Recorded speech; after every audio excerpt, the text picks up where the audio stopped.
देखिए मैं अभी मी आता आपल्या महापौर साहेबांनी मला फोन केला होता आणि सांगितलं की उपोषणाला बसला मग मुख्यमंत्री महोदयासोबत या विषयावर चर्चा केली आणि लवकरच मुख्यमंत्री महोदय आपल्या जीएसटीच्या परताव्याच्या बद्दल पण तोडगा काढणार आहे आणि मग तुमच्या सगळ्यांची सुद्धा आपण वेळेवर मानधन या ठिकाणी देऊ शकतो. तुम्ही काळजी करू नका. मी तुम्हाला विनंती करते की तुम्ही उपोषण आज स्थगित करावं.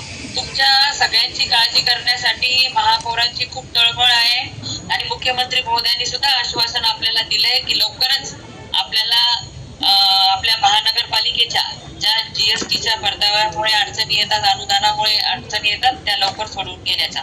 आणि मागच्या वेळेस पण तुम्ही माझं ऐकलं होतं. आताही तुम्हाला विनंती आहे की आपण उपोषण आज स्थगित करावं आणि एकनाथ शिंदे साहेबांच्या आपण आपल्या महानगरपालिकेच्या संबंधितल्या सगळ्या अडचणी सोडवून घेऊया.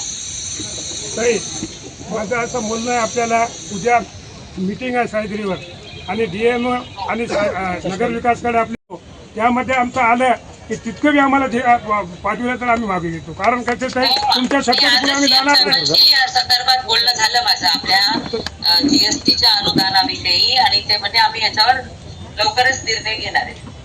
कारण की महापौर साहेबांनी मला सकाळी जायच्या आधी फोन केला होता आणि सांगितली होती अडचण.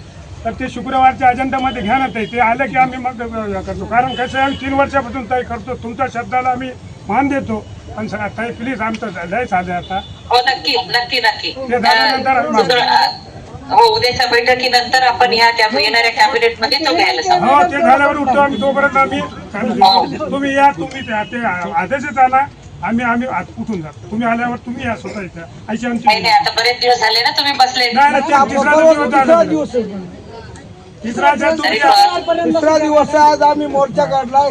उद्या शुक्रवारच्या जर अजिंक्यामध्ये आलं आम्हाला जर झालं तर आम्ही तुमच्या म्हणण्यानुसार माघार घेतोच ना मॅडम. आम्ही मागच्या तुमच्या हाताने आम्ही यालाच ना आपण. कोणाला शुगर असते, कोणाला काय तुम्ही पालक महिने